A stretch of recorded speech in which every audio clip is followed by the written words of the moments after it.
Om Swastiastu. Assalamualaikum warahmatullahi wabarakatuh. Shalom, nama budaya. Salam sejahtera bagi kita semua. Semoga kita semua dalam keadaan sehat dan bahagia. Baik teman-teman semuanya, selamat malam. Perkenalkan, saya Ibu Dwi Satyanitya Ananda. Saya mahasiswa magister Fakultas Ekonomi dan Bisnis Universitas Udayana. Di sini saya mendapat tugas kuliah, yaitu menjelaskan materi mengenai kompensasi finansial langsung. Jadi mungkin teman-teman semua udah nggak asing lagi ya dengan kata kompensasi, udah familiar. Nah, apa sih kompensasi tersebut?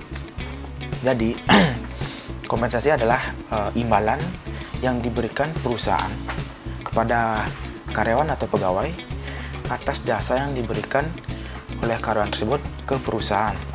Nah, di sini kompensasi itu dibagi menjadi 4 komponen penting, yaitu yang pertama ada gaji, komisi, upah, serta bonus.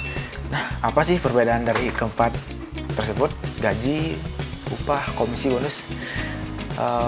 Saya akan menjelaskan yang pertama untuk gaji. Jadi gaji adalah imbalan berupa uang secara tunai atau non tunai yang diberikan perusahaan kepada karyawan selama periode tertentu. Nah, jadi yang dimaksud periode tertentu ini rentang waktu ya. Biasanya di Indonesia tuh 30 hari atau 1 bulan. Jadi contohnya misalnya saya bekerja di perusahaan elektronik tanggal 2 Januari. Jadi bulan depannya tanggal 2 Februari otomatis saya dapat gaji. Nah, besar atau nominal gaji ini itu ditentukan dari jabatan yang ada di perusahaan. Misalnya saya manajer. Nah, jadi gaji saya berbeda dengan sekretaris seperti itu. Nah, itu untuk gaji. Nah, terus yang kedua, komisi. Jadi komisi itu adalah imbalan yang diberikan oleh perusahaan atau individu kepada seseorang dengan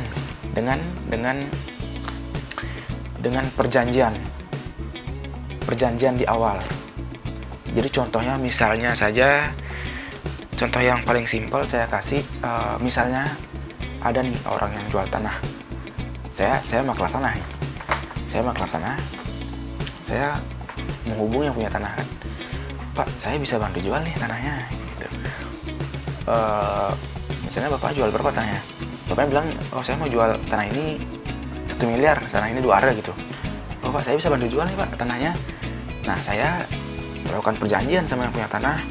Kalau saya bisa menjual tanah tersebut, saya dikasih 5% dari harga tanah.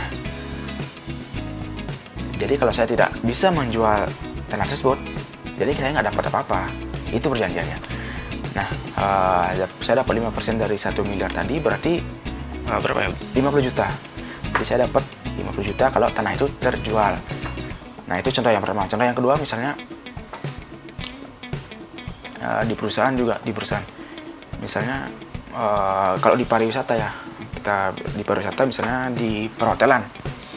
Di perhotelan biasanya ada dua season ya. Musim sepi sama musim ramai atau high dan low season. Nah, dalam high season ini misalnya perusahaan ngasih standar ke karyawan. Kita bulan ini harus mendapatkan minimal keuntungan kotor ya, dari penjualan kamar, bar dan semacamnya. Itu digabung misalnya dapat keuntungan kotor misalnya 20 juta per bulan atau 30 juta, anggap 30 juta per bulan ya, 30 juta per bulan. Kalau misalnya karyawan bisa memenuhi standar atau bahkan melebihi standar nih, saya sebagai manajer, saya tetapkan melebihi standar, maka Anda sebagai karyawan akan dapat bonus dari berapa Anda bisa melebihi standar itu. Misalnya standar tadi 30 juta. Nah, bulan depan kita dapat keuntungan melebihi 30 juta tadi, misalnya 40 juta. Nah, 10 juta itu saya kasih ke karyawan. misalnya ada 10 karyawan misalnya, jadi 10 juta bagi 10 jadi 1 juta per orang, seperti itu juga termasuk perjanjian di awal, itu juga termasuk komisi namanya. Oke, nah cukup jelas ya. Oke, selanjutnya itu upah. Mengenai upah itu adalah imbalan yang diberikan karyawan atau individu ke seorang juga. Tapi bedanya ini, upah ini biasanya diberikan tanpa ada periode waktu tertentu. Jadi misal contoh, saya manajer di salah satu toko elektronik misalnya. Saya nyuruh cleaning service saya itu, Mas tolong dong barang ini dibawa ke gudang gitu misalnya. Dia cleaning service, tugasnya kan bersih-bersih toko ya, job desk-nya dia. Tapi saya suruh angkatin barang ke gudang gitu. Nanti saya kasih upah deh. Nah, upah ini tuh kalau masnya tadi udah selesai ngangkatin barang ke gudang, jadi saya bisa langsung ngasih upah ke masnya. Nah, jadi upah di sini bisa upah dengan perjanjian di awal, bisa juga dengan seperti hati nurani kayak gitu. Contohnya dengan perjanjian, Mas nanti saya kasih upah deh 100.000 kalau Mas bisa ngangkatin barang, kalau Mas mau bantuin saya ngangkatin barang ke gudang gitu, saya langsung kasih 100.000. Kalau tanpa perjanjian, nah itu yang tadi dengan perjanjian ya yang 100.000. Kalau tanpa perjanjian, Mas tolong dong angkatin barang saya ke gudang, nanti saya kasih upah deh. Saya nggak bilang nominal uangnya. Selesai Mas ngangkatin barang, saya kasih dengan berapa misalnya, sepantasnya Mas yang tadi dapat uang, kita pakai hati nurani seperti itulah. Nah itu contohnya. Nah habis itu yang terakhir untuk bonus, pengertiannya sama seperti tadi, imbalan berupa uang yang dikasih perusahaan atau individu kepada pegawai atau seseorang. Cuman bedanya ini, kalau bonus itu ada periodenya, mirip dengan upah. Kalau upah tidak ada periode waktunya, jadi hari itu dikasih. Sekarang saya nyuruh orang yang tadi cleaning service itu ngangkat barang, langsung saya kasih uang. Nah kalau bonus ini dia ada periodenya, periode tertentu, misalnya 1 bulan atau 1 tahun, mirip dengan komisi tadi. Kalau komisi tadi itu ada perjanjiannya, nah kalau bonus ini itu nggak ada perjanjian. Kalau komisi tadi kan ada perjanjian, misalnya bisa menjual berapa per bulan, misalnya melebihi standar tadi kan, dikasih bonus yang dikasih misalnya standar tadi 30 juta, dapat jual 40 juta, dikasih 10 juta tadi untuk dibagi-bagi sama karyawan. Nah kalau bonus ini nggak ada perjanjian. Misalnya saya manajer, saya nggak netapin nih standar perusahaan berapa jual, yang penting laku aja gitu kan. Nah misalnya perusahaan per bulan dapat untung 10 juta, bisa menjual 10 juta. Bulan pertama 10 juta, bulan kedua 11 juta, bulan ketiga 12 juta, bulan keempat 13 juta, bulan kelima ya sekitar lah 10, 11, 12, 13. Tiba-tiba bulan kelima, bulan keenam itu jual 15 juta, jual 18 juta. Kan jauh ya. Dari 10 juta, lagi 11, lagi 10, tiba-tiba 15, tiba-tiba 18 juta. Nah, saya sebagai manajer, saya tanpa ada rencana ngasih bonus, saya dengan hati nurani saya, kasih bonus nih. Udah jauh nih dari keuntungan sebelumnya kan gitu. Itu namanya bonus. Kita nggak nge-planning gitu, itu bonus. Kalau istilahnya kalau nge-planning itu namanya komisi kalau nge-planning. Mungkin itu yang dapat saya jelaskan. Saya mau review sedikit ya biar nggak bingung. Kalau gaji itu imbalan yang diberikan perusahaan untuk karyawan selama periode waktu tertentu, misalnya kalau di Indonesia 30 hari atau 1 bulan. Nah, kalau komisi itu imbalan yang dikasih manajer atau seorang kepada individu atau karyawan. Tapi bedanya ini, komisi ini direncanakan itu artinya ini, misalnya perusahaan menerapkan yang bilang saya tadi 30 juta standar, tapi perusahaan mampu menjual lebih dari 30 juta. Nah, lebihnya itulah dikasih ke karyawan, itu komisinya. Sedangkan upah tadi itu seperti yang saya jelaskan tadi, saya menyuruh Mas cleaning service ini ngangkatin barang saya ke gudang, nanti saya kasih dia upah bisa 100.000 di hari itu juga. Nggak ada periode waktu tertentunya, nggak ada. Nah, kalau bonus ini ada periodenya, misalnya 1 bulan, bisa 1 tahun. Nah, saya juga lupa menjelaskan tadi, bonus ini bisa berupa uang, bisa juga berupa tunjangan atau misalnya asuransi gitu. Wah, ini berprestasi nih karyawannya, kasih tunjangan, kasih asuransi gitu. Bisa juga ada beberapa perusahaan yang ngasih bonus ke karyawannya itu dengan hadiah jalan-jalan. Kalau misalnya Muslim, hadiah misalnya naik haji gitu. Maaf, bukan haji, apa namanya, ke Mekah gitu. Maaf ya, kurang paham namanya. Bisa juga ada yang jalan-jalan ke luar negeri atau di dalam negeri seperti itu. Itu bonus tidak hanya berupa uang, tapi juga bisa berupa hadiah-hadiah tadi. Selanjutnya yaitu mengenai tujuan kompensasi. Jadi tujuan kompensasi ini sudah pasti jelas ya, agar memberikan semangat untuk karyawan. Dengan karyawan diberikan kompensasi, otomatis karyawan kan semangat ya, semangat dengan hasil kerja dia puas gitu. Nah, otomatis meningkatkan kinerja dia, otomatis perusahaan juga akan lebih produktif. Selain itu, untuk memotivasi karyawan lain, misalnya seperti yang bonus tadi ya, ada karyawan yang berprestasi dikasih bonus, misalnya bonus individu buat karyawan ini gitu. Dia bisa menjual, misalnya dia sales gitu kan, sales mobil, udah dia bisa menjual dalam waktu sebulan 2 mobil 3 mobil kan, dia kasih bonus tambahan misalnya kan, daripada sales yang lain. Itu bisa jadi motivasi untuk sales yang lain ini agar lebih semangat lagi dan bekerja seperti itu. Baik, tujuan kompensasi udah, komponennya udah. Sekarang kita masuk ke kompensasi finansial langsung. Baik, tadi saya sudah menjelaskan mengenai 4 komponen kompensasi, yaitu gaji, upah, komisi, serta bonus. Selanjutnya saya akan menjelaskan kompensasi finansial langsung yang lebih spesifik lagi, yaitu ada 5 komponen. Yang pertama ada gaji pokok, yang kedua ada pembayaran penyesuaian biaya hidup, yang ketiga ada pembayaran kinerja,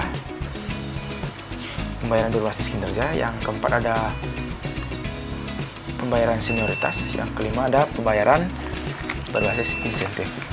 Nah, baik, untuk gaji pokok ini, jadi perusahaan itu memberikan gaji ke karyawan sesuai dengan perjanjian. Misalnya mendapat gaji sekian, jadi gaji itu tidak akan berkurang.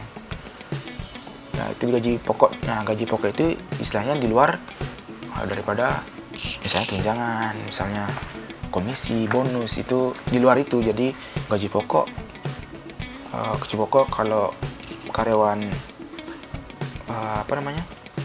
produktif sekali, bisa melebihi standar perusahaan, dapat komisi, dapat bonus, tunjangan seperti itu. Jadi gaji pokok itulah uang tetap yang akan diterima karyawan selama periode waktu dalam 1 bulan atau 30 hari. Nah, yang kedua ada pembayaran penyesuaian biaya hidup. Ini artinya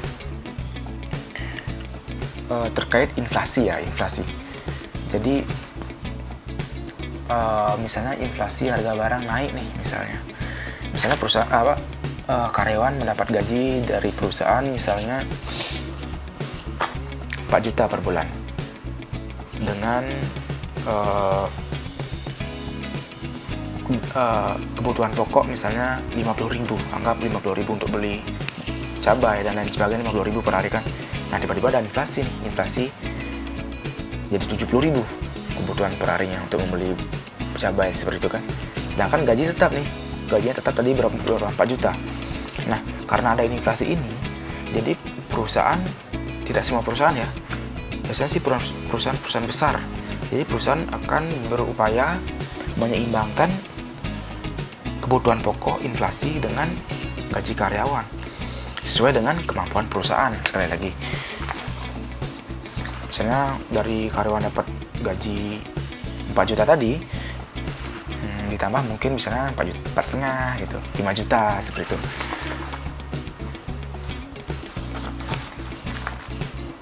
Itu kalau inflasi ya.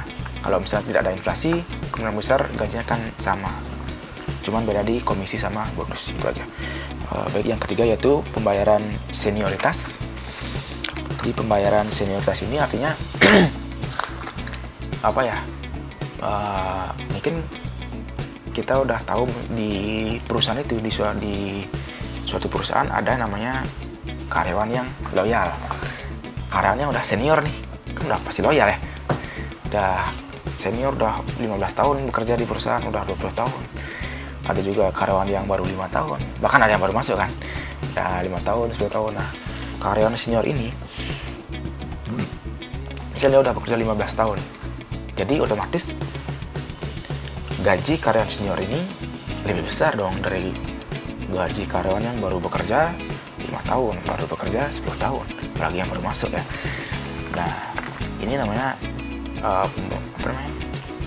pembayaran untuk senioritas, dan gaji ini dibayar secara berkala, jadi otomatis lebih besar dari karyawan yang lainnya, karena dianggap karyawan ini sudah paham dengan kondisi perusahaan, dengan budaya perusahaan, sistem perusahaan, skill dia udah skillnya udah banyak ya, ilmunya udah banyak di perusahaan ini, dia udah paham, benar-benar paham nih perusahaan kayak gimana.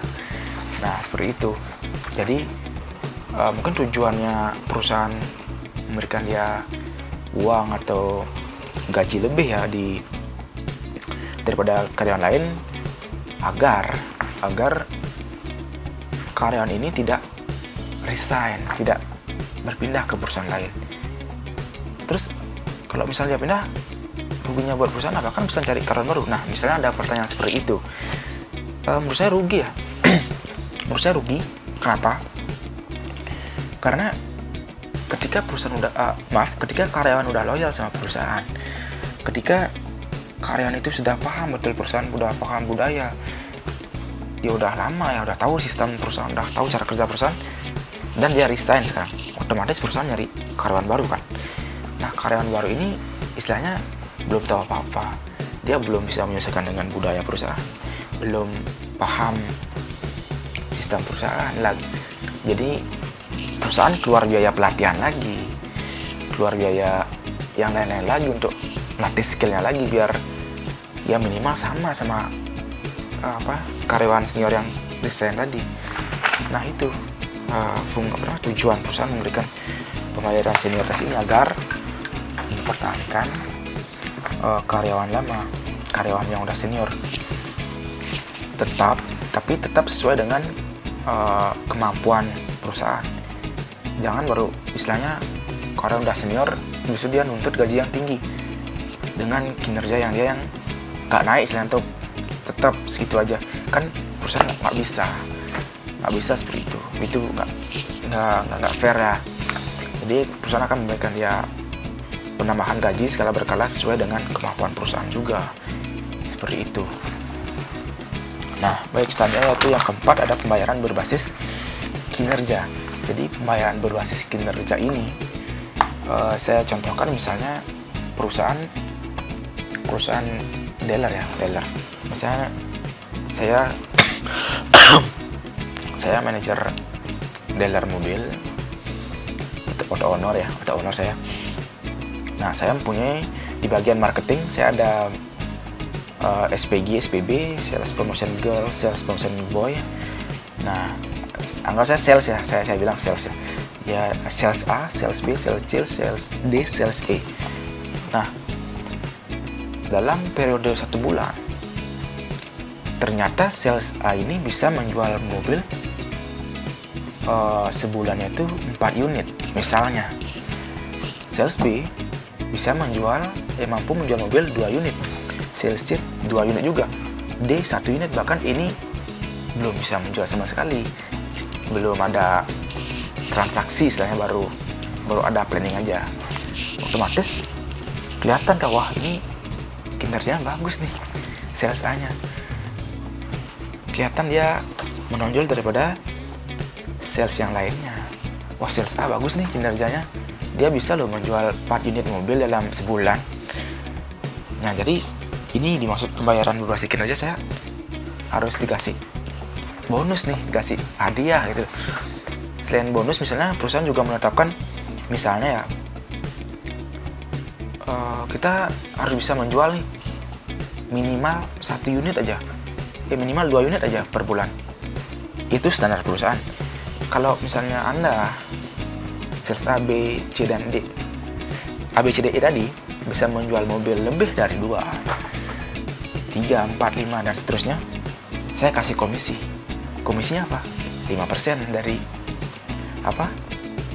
dari total berapa mobil yang dapat Anda jual, seperti itu misalnya. Di luar bonus ya, nanti saya kasih bonus misalnya, wah ini bagus, ya kasih tambahan bonus lagi. Kan tadi udah tahu ya perbedaan komisi sama bonus. Nah, itu kelihatan dia sales ani bisa menjual mobil 4 unit, wah saya kasih komisi nih, udah dia bisa jual 4 loh. Standar perusahaan kan tadi 2. Ini pembayaran berbasis kinerja, seperti itu. Selanjutnya yaitu pembayaran insentif. Nah, pembayaran insentif ini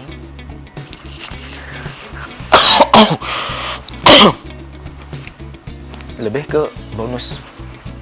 Kalau pembayaran insentif ini penjelasannya mirip sama bonus ya, bonus tadi. Seperti yang tadi saya bilang, bukan komisi kan. Tadi kan 5% dari komisi namanya. Misalnya bonus nih, perusahaan nggak udah kerja gitu, kerja dapat 1 unit mobil, ternyata dia bisa jual 2 unit mobil, saya kasih bonus nih. Tapi nggak per individu, saya kasih semua bonus karyawannya merata gitu, biar nggak ada kesenjangan sosial lah istilahnya. Kalau komisi saya kasih siapa yang bisa jual lebih dari 2 mobil tadi, itu saya kasih komisi. Kalau bonus semuanya saya kasih bonus, asal istilahnya tidak rugi lah perusahaan seperti itu kan. Saya kasih bonus semuanya. Nah, tujuan ngasih bonus itu, tujuannya itu adalah yang pertama agar terciptanya motivasi karyawan untuk lebih semangat lagi bekerja. Ketika karyawan sudah semangat, otomatis kinerja perusahaan juga akan meningkat. Otomatis berhubungan dengan profitabilitas perusahaan, seperti itu.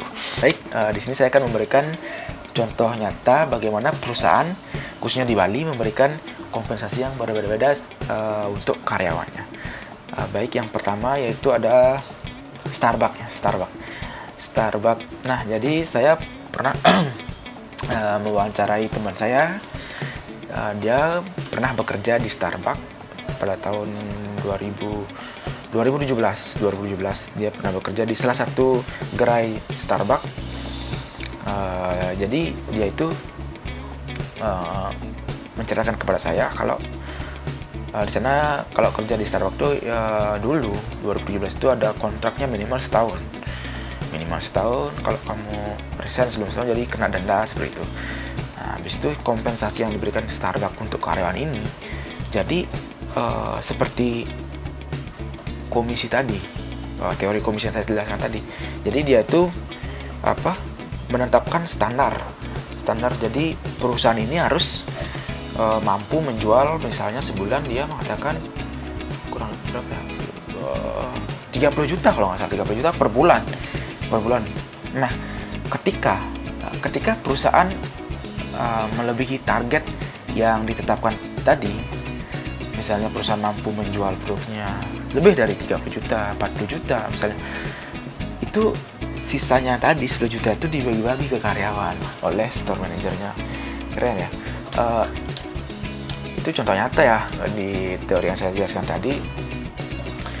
Kalau misalnya kurang dari standar tadi 30 juta, kurang dari 30 juta tadi, ya jadi karyawan cuma mendapatkan gaji aja, ya nggak mendapatkan komisi, seperti itu. Itu yang pertama. Yang kedua, perusahaan restoran di salah satu perusahaan restoran di Nusa Lembongan. Kebetulan saya juga berasal dari sana. Saya sempat survei mencari informasi juga. Salah satu perusahaan di sana ada memotivasi karyawan dengan kompensasi yang berbeda dari Starbucks tadi.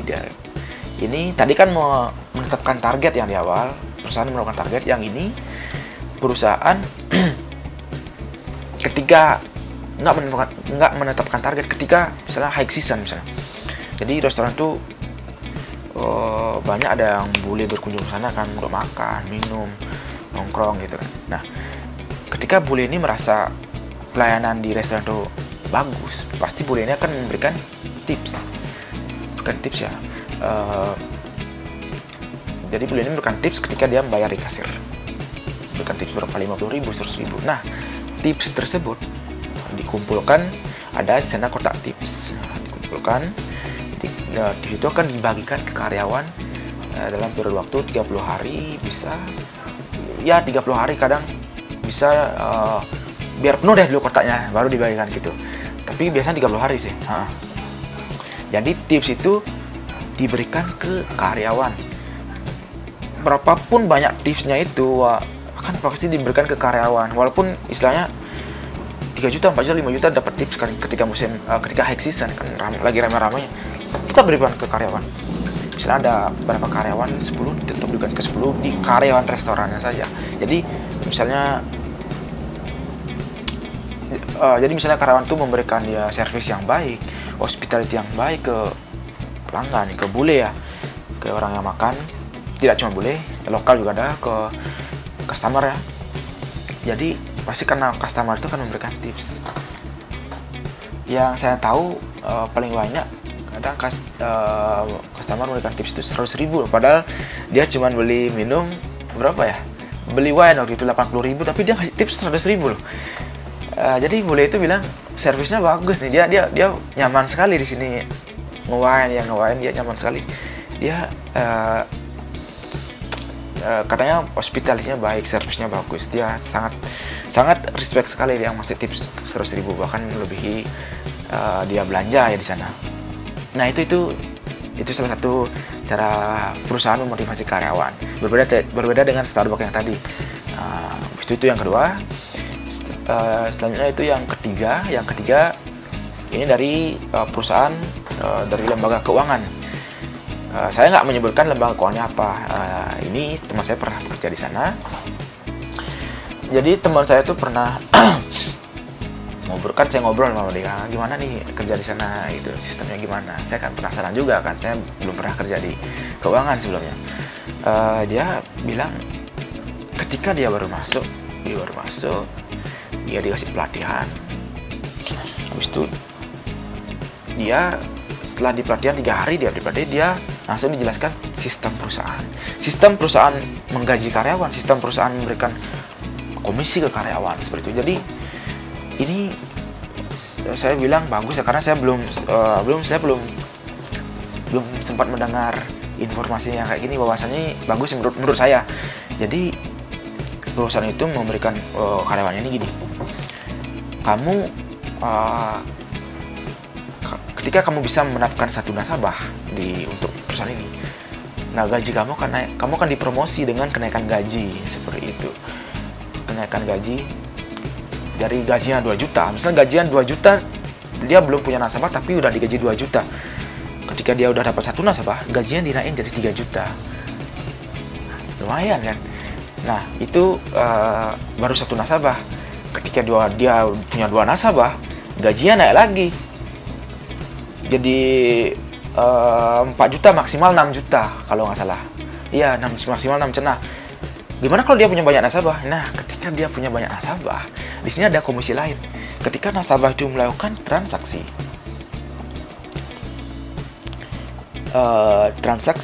nasabah ini melakukan transaksi, karyawan juga akan mendapatkan komisi di transaksi itu. Selain gaji juga dapat komisi transaksi. Ini double pemasukan karyawan seperti itu.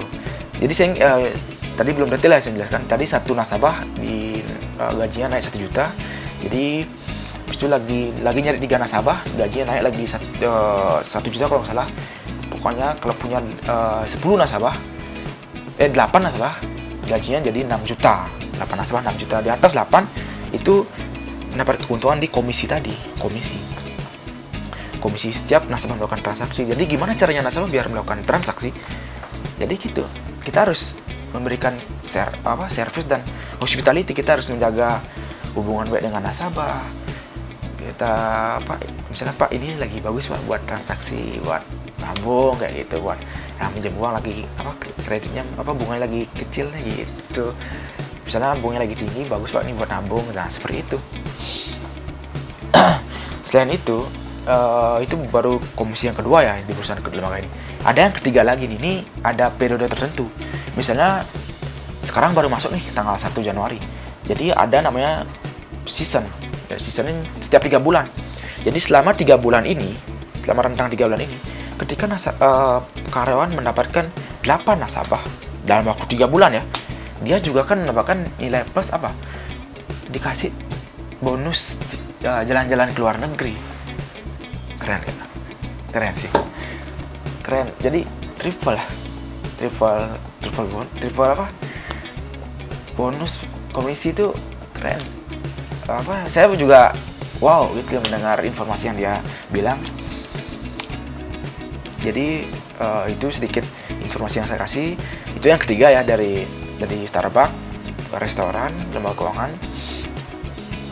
Dan ini yang terakhir, ini keempat dari perusahaan spa.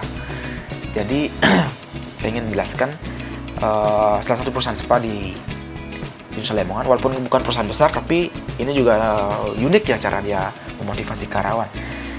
Jadi spa ini ketika ada tamu yang ingin massage, ingin manicure, pedicure, nah keuntungannya ini akan dibagi. Jadi 70% untuk pemilik spa, owner, 30% untuk karyawan. Misalnya di spa yang satu spa itu ada 2 karyawan ya, tapi kan spa ini kecil, tapi dia ada banyak, di sini ada spa, di sana ada spanya, tapi dalam satu spanya ada 2 karyawan.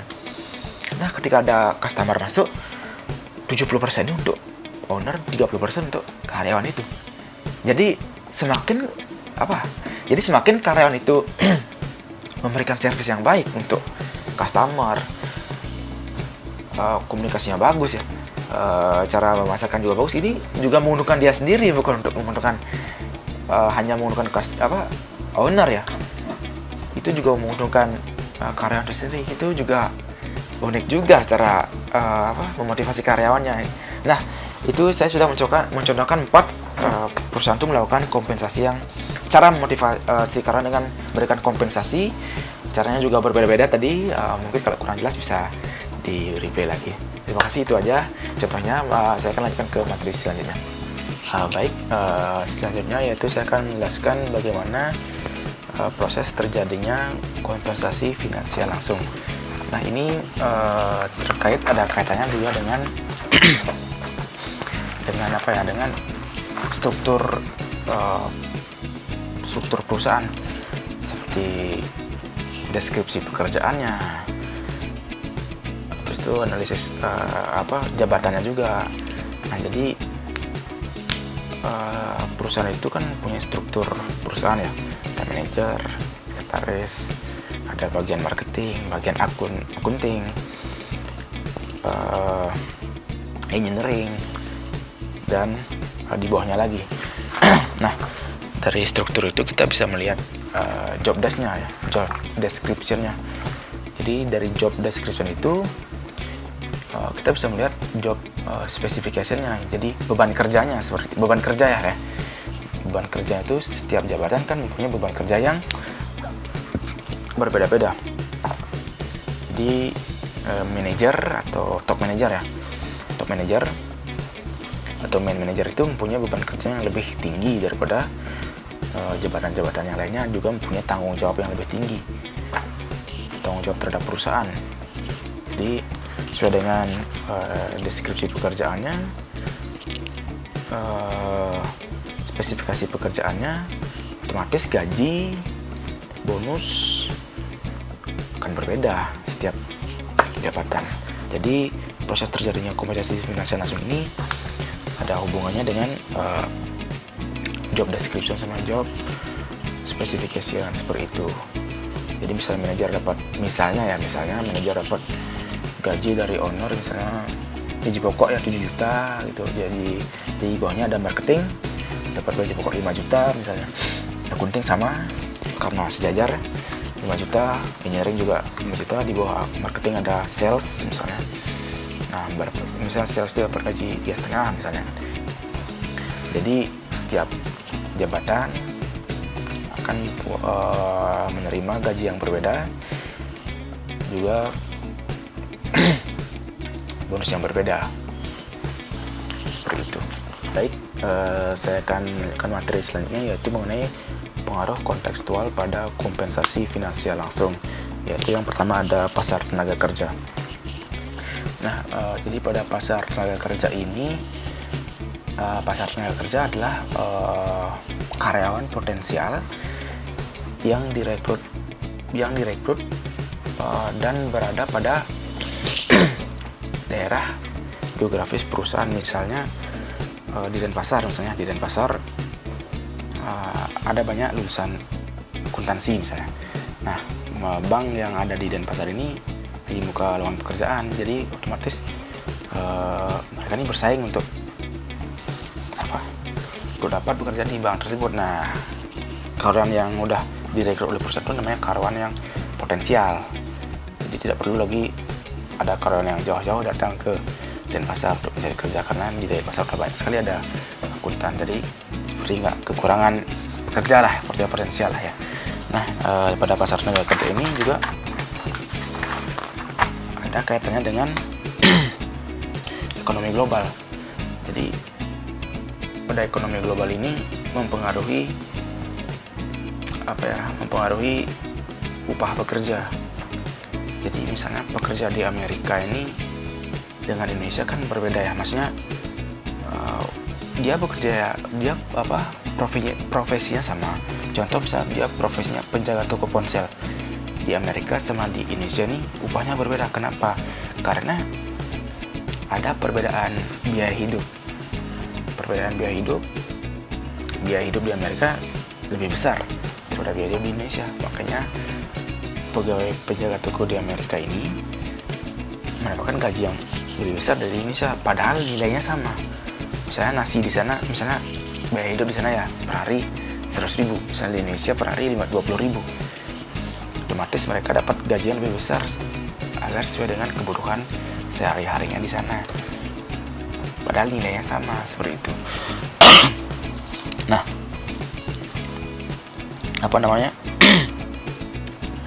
pada pasar tenaga kerja ini juga ada hubungannya mengenai seperti yang saya jelaskan tadi, karyawan potensial. Jadi karyawan yang berada di kota-kota besar itu biasanya akan mendapat karyawan yang bersaing mendapat agar bisa bekerja. Karyawan itu bersaing agar bisa direkrut oleh perusahaan. Jadi akan mendapatkan karyawan yang terbaik di sana di kota-kota besar, beda dengan di pedesaan. Jadi sedikit mungkin persaingan pekerjaan di pedesaan. Jadi orang yang punya skill di sana, punya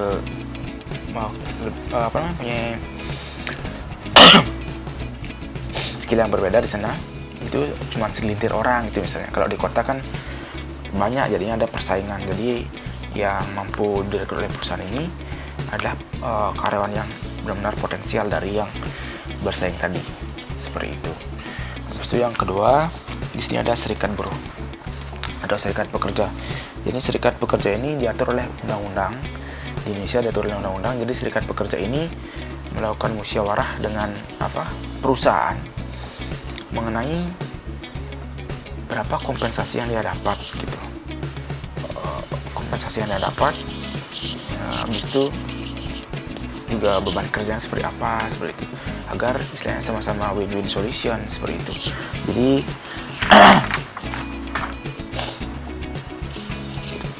serikat pekerja ini lebih memilih musyawarah agar tidak terjadinya seperti beban kerja yang didapat tidak sebenarnya dengan kompensasi yang diberikan perusahaan. Nah, jadi serikat pekerja ini diatur oleh undang-undang agar melindungi pekerja, melindungi buruh seperti itu. Jadi seperti yang tadi dijelaskan sebelumnya mengenai pembayaran penyesuaian biaya hidup gitu, seperti yang tadi itu ada hubungan dengan inflasi. Ketika ada inflasi kan otomatis perusahaan menyesuaikan berapa yang bayaran dia. Dari sebelumnya kebutuhan pokok pekerjaan 50.000, gajinya 1 juta, kalau ada inflasi naik misalnya dari 70.000, dari 50.000 ke 70.000, otomatis perusahaan akan mengupayakan agar adanya penambahan kompensasi pada pekerja tadi. Itu udah diatur oleh undang-undang seperti itu. Dan yang ketiga yaitu ekonomi. Jadi pengaruh ekonomi ini jelas ada pengaruhnya. Ketika ekonomi turun, otomatis tidak ke perusahaan akan melesu, maksudnya produktivitas perusahaan otomatis akan turun. Kenapa? Karena daya beli konsumen juga turun. Seperti contohnya sekarang kan ada wabah virus corona, otomatis banyak perusahaan yang merumahkan karyawan untuk sementara, bahkan ada yang mau PHK, otomatis daya beli masyarakat berkurang, perputaran uangnya juga berkurang. Nah, jadi karyawan-karyawan yang masih bekerja di perusahaan itu tidak mungkin mendapat kenaikan gaji karena ekonominya lagi susah, kan lagi sulit, perputaran uangnya nggak seimbang. Bahkan karyawan yang masih bertahan itu kemungkinan besar mendapat potongan gaji karena perusahaan tidak mampu membayar. Itu pun karyawan yang masih bekerja, mungkin karyawan tidak ingin merumahkan karena membutuhkan juga tenaganya mereka, walaupun tidak sesuai profitabilitas perusahaan kurang dari standar perusahaan gitu. Ya, ketika ekonomi lagi booming seperti misalnya kita nggak saja pariwisata di Bali tahun 2016 ya, 2016, 2018, atau 2017 kan ada Gunung Agung meletus juga agak turun ya pemasukannya, turun ekonomi di Bali karena Gunung Agung itu, isu Gunung Agung itu. Nah, kita pakai contoh 2016 kan lagi naik ya ekonomi Bali karena banyaknya datang wisatawan dari luar negeri berlibur ke Bali. Otomatis perusahaan, bahkan banyak ada perusahaan-perusahaan baru yang mencoba mencari keuntungan di Bali. Jelas perusahaan itu akan merekrut tenaga kerja, dan tenaga kerja itu bersaing mana tenaga kerja yang paling terbaik, dan perusahaan yang mencari tenaga kerja tersebut memberikan penawaran yang tinggi terhadap karyawan gitu loh. Jadi karyawan ini bersaing memberikan yang terbaik demi mendapatkan upah yang tinggi dari perusahaan. Karena ekonomi lagi naik, otomatis karyawan akan bersaing untuk menjadi yang terbaik di perusahaan tersebut, seperti itu. Dengan catatan perusahaan mampu membayar, seperti itu. Jadi ekonomi ini sangat penting, sangat berpengaruh ya terhadap kompensasi finansial langsung. Dan yang keempat itu ada perbedaan upah antar industri. Perbedaan upah antar industri ini maksudnya kita ambil contoh seperti distro-distro yang ada di Bali. Dulu waktu saya masih SMA 2012, baru SMA, itu distro di Panjar tuh masih sedikit sekali ya. Misal distro di Panjar yang jual distro kan jual baju, jual celana topi dan perlengkapan anak muda ya. Itu masih sedikit sekali di Panjar. Jadi istilahnya persaingannya mereka belum terlalu ketat kan. Jadi perusahaan itu peluang mendapatkan profitabilitas tinggi kan semakin banyak, semakin luas karena persaingan sedikit, otomatis orang belanja merata lah ya, anggaplah baru 2012 cuman ada 20 distro di Banjar. Jadi konsumen akan seimbang gitu karena tiket ada distro. Nah sekarang tahun 2020 kita anggap saja ada 40 distro, 2 kali lipat dari tahun 2012. Otomatis dengan adanya 40 distro ini banyak pilihan, banyak persaingan, otomatis perusahaan itu akan memberikan penawaran harga yang paling minim lah. Ini memberikan harga 70.000. Otomatis distro yang lain, dia 70.000 nih, masa kita 80.000, kan otomatis nggak laku ya. Otomatis kita ya paling 72.000 lah. Itu pun kalau misalnya konsumen jeli pasti mahal, lagi 2.000 kan lumayan gitu. Nah paling sama 70.000 nya. Jadinya dari awalnya mungkin sebelum ada 40 distro ini, mungkin harga baju misalnya 100.000 dengan keuntungan bersih 40.000 misalnya. Karena ada distro baru ini berani dia mematok harga 80.000. Dia berani dapat untung 20.000 gitu. Jadi distro yang tadi mematok harga 100.000 otomatis kan, dia matok harga 80.000 nih, nggak mungkin kita jual 100.000 kan. Otomatis kalah kelas saing jadinya. Jadi mereka akan memberikan harga yang sama 80.000. Jadi konsumen tuh dari awalnya belanja ke distro A, per hari bisa ada 20 konsumen, karena sekarang ada pilihan distro, mungkin jadi 5 konsumen, jadi 7 konsumen, seperti itu. Jadi perbedaan upah antar industri ini tergantung juga dari banyaknya perusahaan pesaing, seperti itu. Jadi semakin banyak ada perusahaan pesaing, otomatis profitabilitas perusahaan juga akan berkurang kan. Otomatis upah yang diberikan kepada karyawan tidak sebanyak yang sebelum persaingan ketat, seperti itu. Nah yang terakhir, yang kelima, ada legislasi. Nah legislasi ini istilahnya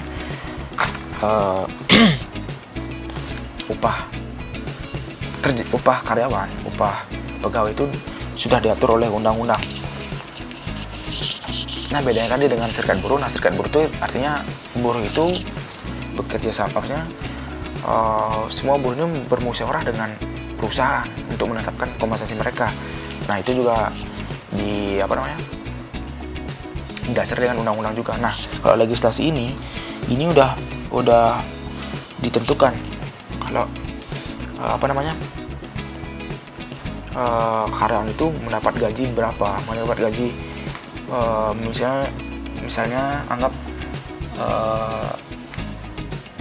UMR Bandung kan beda sama Denpasar. Nah seperti itu. Jadi menyesuaikan dengan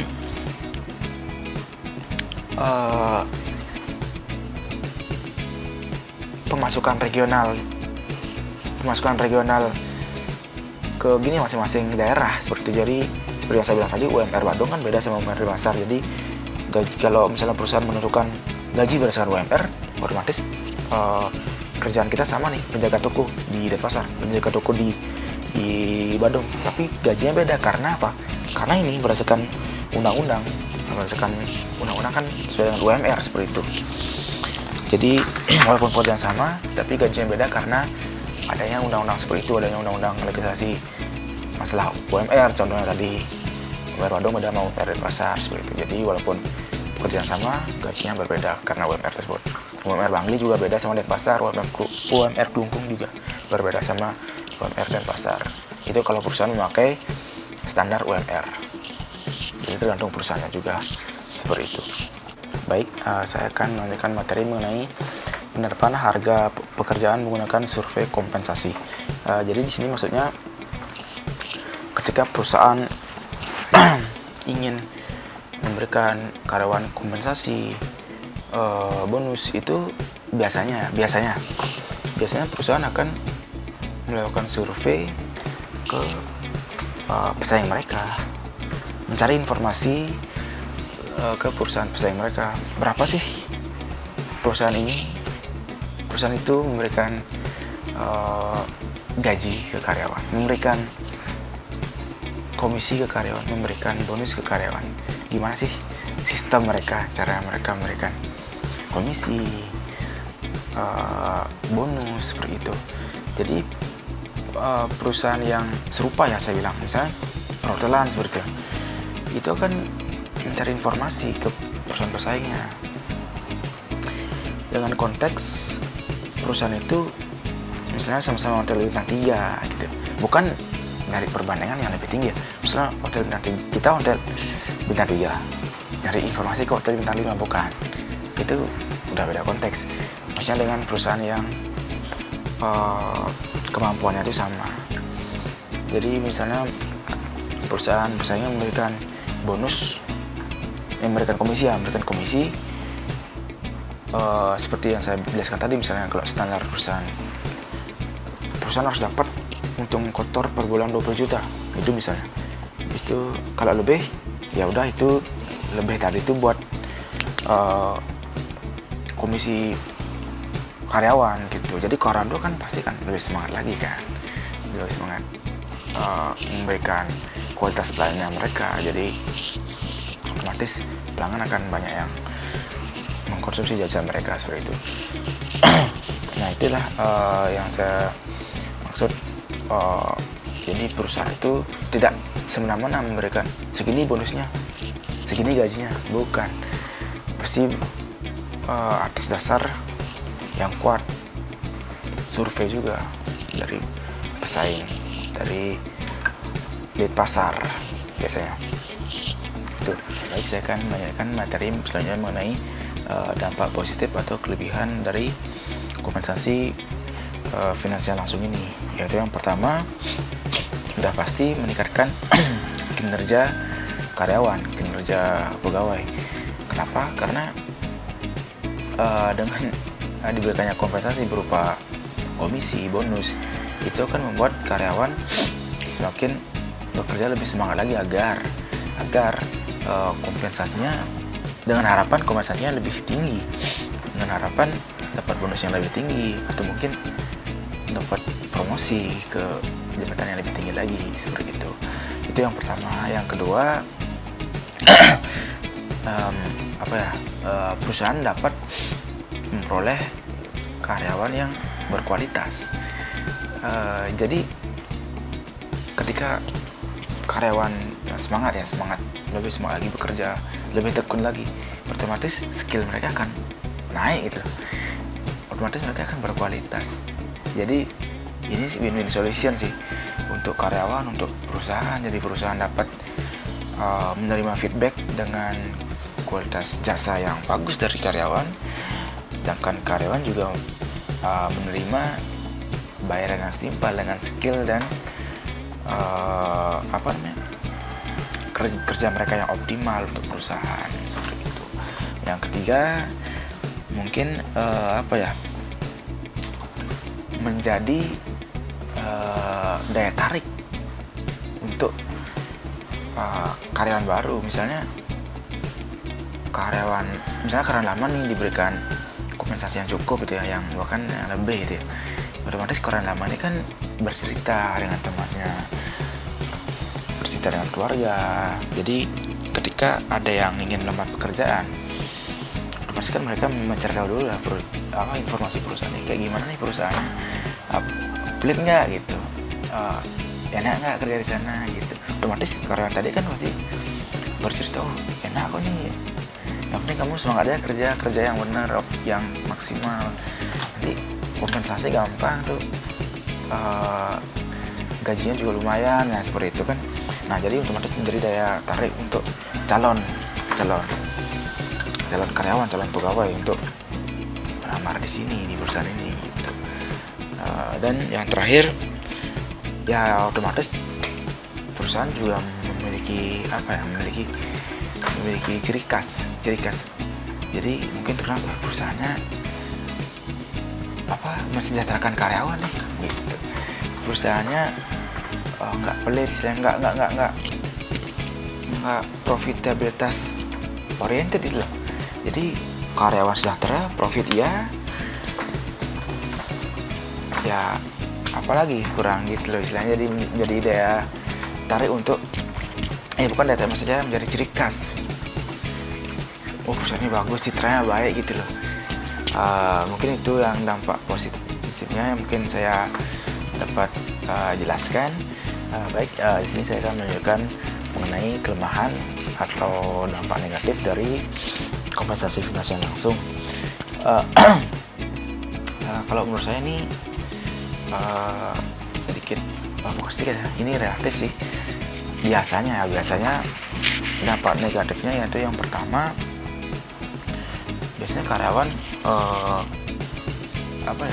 kurang puas dengan kompensasi yang diterima. Mungkin dia membandingkan sama temannya gitu, dia nggak menyadari kemampuannya dia merasa nggak terima nih, beda sih, kompensasinya jelas beda, mungkin karena kinerjanya beda kan. Nah, itu dampak negatifnya kan, adanya rasa ketidakpuasan dari karyawan atas kompensasi yang dikasih oleh perusahaan. Itu yang pertama, itu juga menyebabkan adanya dia ngerasa udah optimal padahal kenyataannya belum, misalnya kan. Jadi dia bisa aja jadi nggak untuk selanjutnya dia nggak kerja secara maksimal lagi gitu. Dia kayak putus asa gitu sih, kayak pesimis gitu, dia merasa kecewa seperti itu. Nah, yang kedua, jelas dengan adanya rasa tidak kecewa tadi, dengan adanya rasa kecewa tadi jelas akan timbul konflik antar teman kerjanya.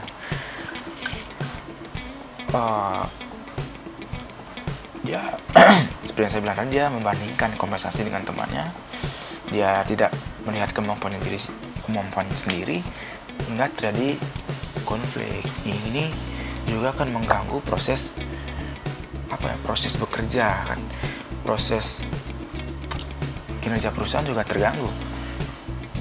Sama pekerja kita ada masalah kan, terganggu, kerja sama timnya terganggu, otomatis itu juga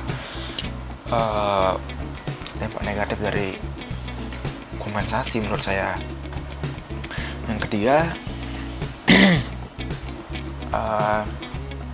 di sini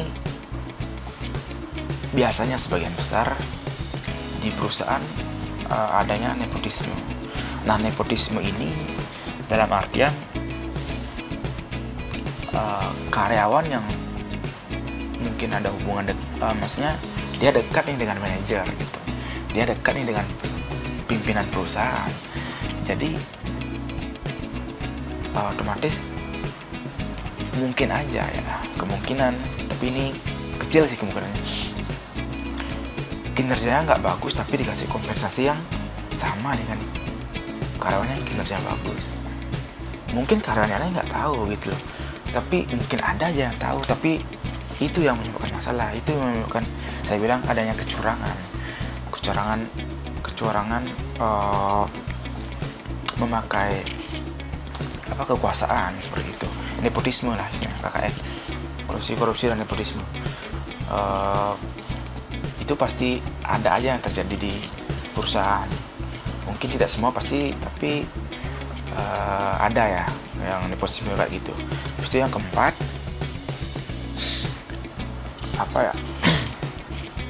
perencanaan yang kurang tepat dalam memberikan kompensasi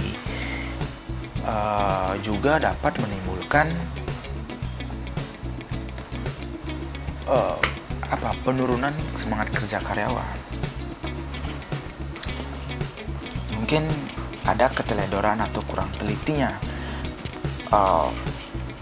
manajer ya sebagai memberikan kompensasi ke karyawan ke bawahan. Karena ini merasa dia udah optimal, kinerjanya bagus, tapi kenapa dia mendapat kompensasinya lebih kecil atau yang sama dengan temannya yang kinerjanya biasa aja. Jadi aku udah berusaha keras nih, udah optimal, dia santai gitu, kenapa kompensasinya sama? Kalau gitu kok nggak usah kerja keras lagi nih, mending biasa-biasa lagi kan seperti itu. Jadi pasti ada pemikiran yang seperti itu, dia merasa optimal tapi di kompensasi sedikit, maksudnya sama dengan yang malas gitu loh. Mungkin itu aja kelemahan yang menurut saya yang mungkin terjadi ya di perusahaan karena akibat dari kompensasi finansial langsung ini. Jadi teman-teman itu aja yang dapat saya jelaskan pada